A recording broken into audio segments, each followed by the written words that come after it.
Hey everyone, welcome to this 5-string banjo lesson. I'm going to be showing you Hoochie Coochie Man by Muddy Waters, but the meat of this lesson is not my Hoochie Coochie Man arrangement. What we're going to be doing is we're going to be taking these two kind of blues cliches, this call and response thing and this shuffle feel that people do on the guitar. And we're going to, well, I'm going to show you my method of kind of brute forcing how do I put this on a banjo and go through all the different positions and all the different ways I might think about doing that. So if you don't like this arrangement, there might be something here in this lesson for you, or there might be some ideas for you to change the arrangement into a way that you like it. But the first thing I'm going to do is I'm going to play through the arrangement just so you can kind of hear how I'm using these ideas. And then we'll go through that lesson, and then we'll go line by line through the tab. But if you want the tab's going to be in the video, but if you want a PDF of it, please think about supporting me on Patreon. I'll put a link below. Anywho, this is how it sounds. Let's go.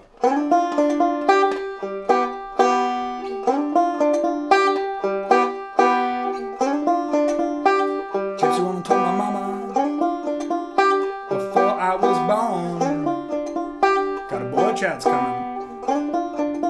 It's going to be a summer gun.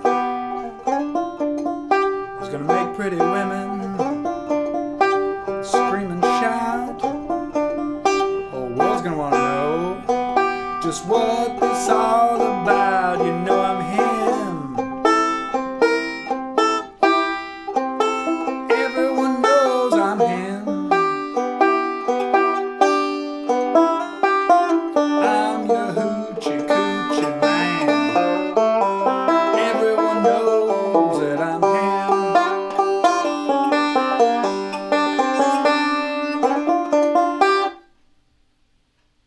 That's the end of it. Okay.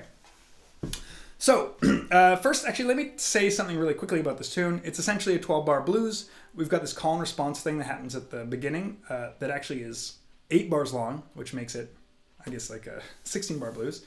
But the rest of it, we're just using 3 chords. We're in the key of G. We have G or G7. Then we have C or C7. And we have D, D7. That's all we're doing. So let's take a look at this first idea. So the first idea is this kind of call and response where we have the ba-dee-do-da-dum. Gypsy woman told my mama the day I was born. Okay, so first let's have that note. So if I was singing that da-da-da-da-da, I could find those notes. They are D, F, D, F, G. But what we're going to do is we're going to think about these intervallically so that we can kind of put them into any chord. So if you don't already know this, one thing I want you to go through and do is know where all of your G major chords are. You have your bar shape, you have your F shape, you have your D shape, and you have basically the repeat of the open shape, the bar shape. So the next thing that I'd like to think about this, instead of thinking of it as D, F, G, I think about it in terms of notes that are part of the chord and notes that are away from the chord. So I'll think intervallically, right? So this D is the 5th of G. D, G, A, B, C, D, right? This F is the flat 7, and the reason, because if we play G major scale, do, re, mi, fa, sol, la, F sharp is our 7th. 7, 1, 2, 3, 4, 5, 6, 7. So F is the flatted 7. So F is flat 7, so we go 5, flat 7, 5, flat 7, 1.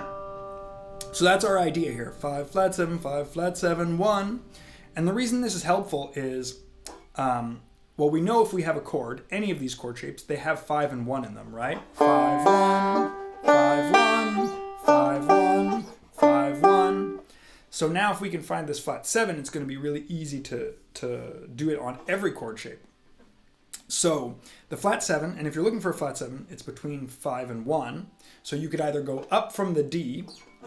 So actually, let me take this F shape. So we could either go up from a D to find an F, D, or I'll say the 5. There's an F. It's just 3 frets higher than a D. So a flat 7 is always 3 frets higher than a 5th. Or we could go down from the G, 2 frets. And that's a really helpful trick, actually, for creating a dominant chord, because a dominant chord is just a major chord with a flat 7 in it. So if we know that, we can take any of these chord shapes and exchange one of those for, like, move the 5th up to a flat 7, or move the root down to a flat 7, right? Or there's a root here. those are all different dominant chords. Okay, anyways. So when we're in this position, we really only have this spot. We can go D, F, G. We could try starting on this D and go D, F, but then if we want a higher G, we're going to have to move up this string, right? Now, if we want to do something interesting with that, well, we could try double stopping maybe, right? Just getting the middle finger in there, another note from the chord. Right, that works pretty good. Gypsy woman told my mama the day I was born, that sort of a thing. Okay, but let's move forward here. If we take this shape and we want to get D, F, D, or 1, flat 7, 1, flat 7, 1, we can either go D, F, G, or we could go D, F, G.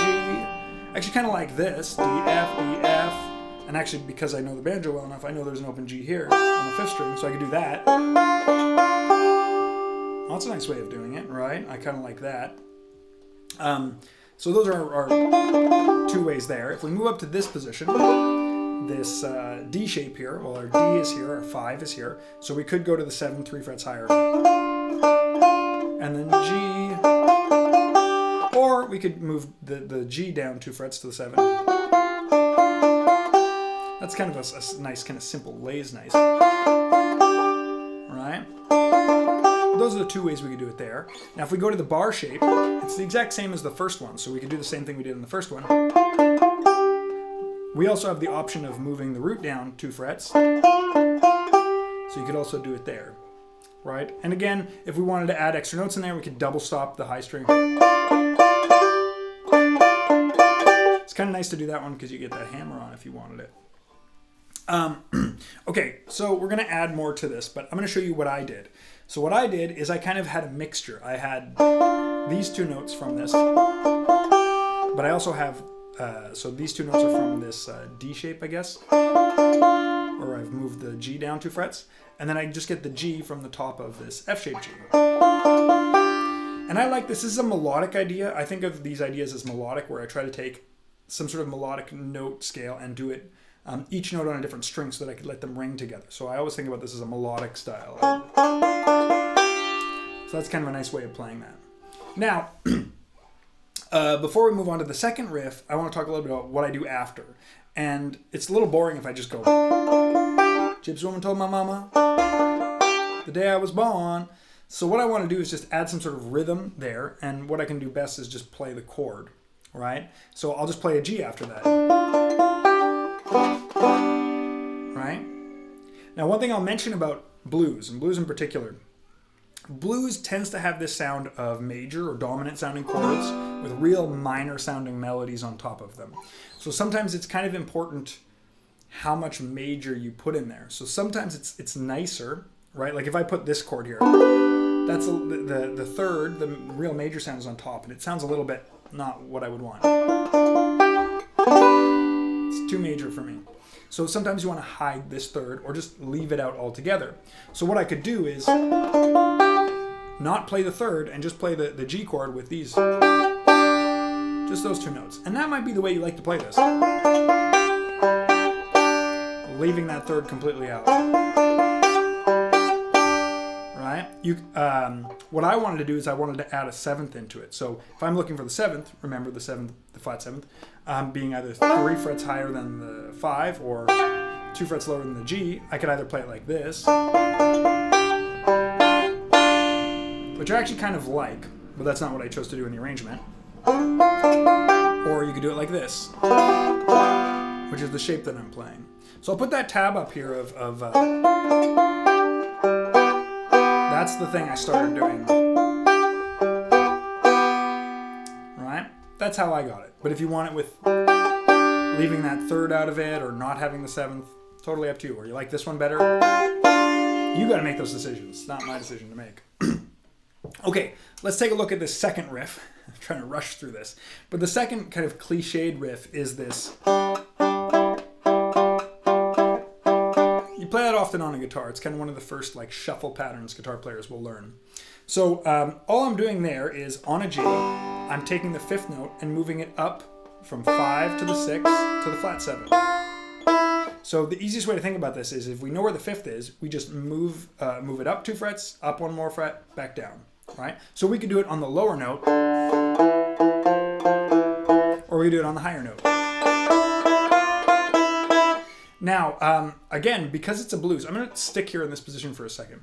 So what we do on a guitar is we kind of play it more like a power chord, where we're doing just the G, the root, and the fifth. We don't play a third. So if I do that, I'm just going to get my thumb and my middle finger and do that.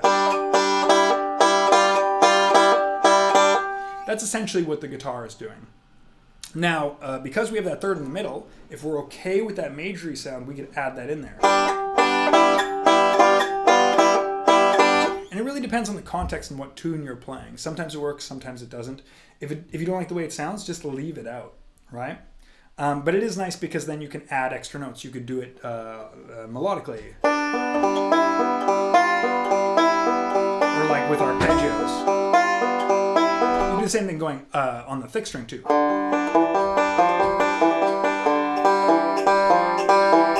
All sorts of different variations, right? Okay, but let's keep going on with just where to find these notes. So if we go off the F shape, right, we go, okay, well, where's our fifth? It's this one. So that one we could do up. So we could try to... Maybe I'll just take the top 2 notes. Or I'll get the G and the D. Those are all ideas. Right? And that 7th is kind of hard to get, so I might even just back and forth between those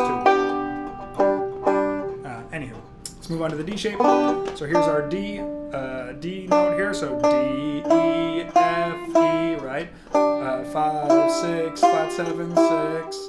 So again, if I want the D and the G, I'd have to get these 2 notes.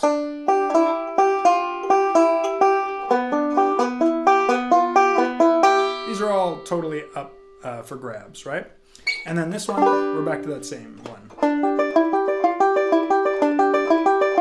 Right, we're finding that 5 and moving up to 6, down to the 7.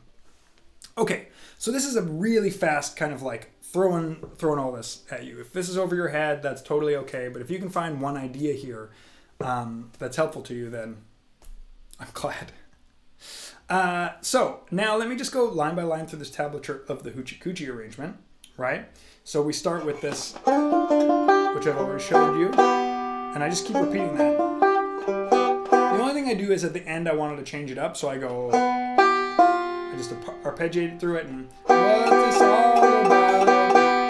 And there I'm just kind of doing block G7 chords.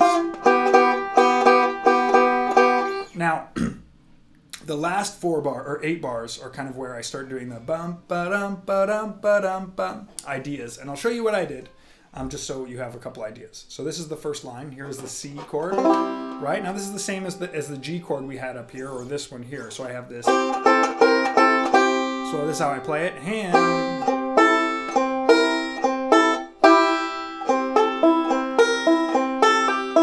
And then I'm going to the G. So I go to this G here, the F-shaped G, right? And here I've got this little...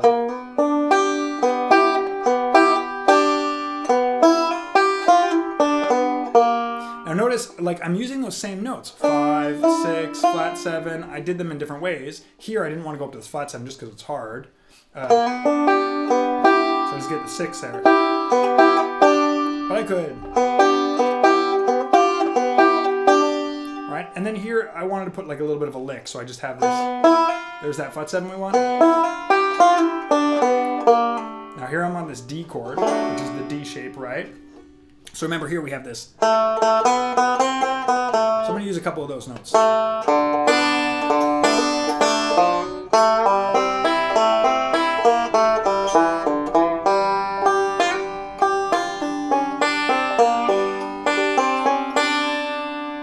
So let me talk a little bit more about this. On the D shape here, I'm kind of throwing in a lot more licks, but I have that same idea. I have that in my mind. That's a little bit of a like this flat 3 to 3. You do that on every chord. So if you know that idea, you can do the same thing that we do with these other ones. One thing I'll say about that D is it's a little bit tough if you're not used to getting your index and your middle with these pinches.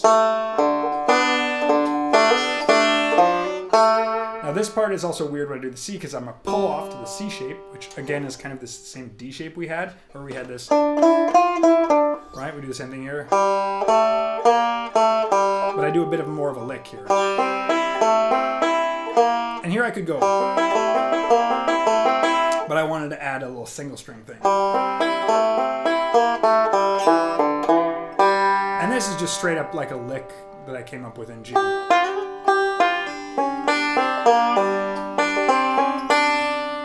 Right? And that's basically the whole arrangement there.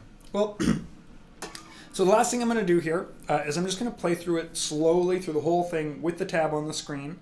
If you want to PDF the tab, again, you'll have to check out my Patreon, or you just want to support me, please consider checking it out. But we'll put it up all on the screen and I'll play through it so you have the whole thing in context. This is what it sounds like. Chips are real, told my mama before I was born. Got a boy child's coming. It's gonna be a summer gun. It's gonna make pretty women scream and shout. Whole world wanna know, and I'm gonna slow it down a bit more. Just what this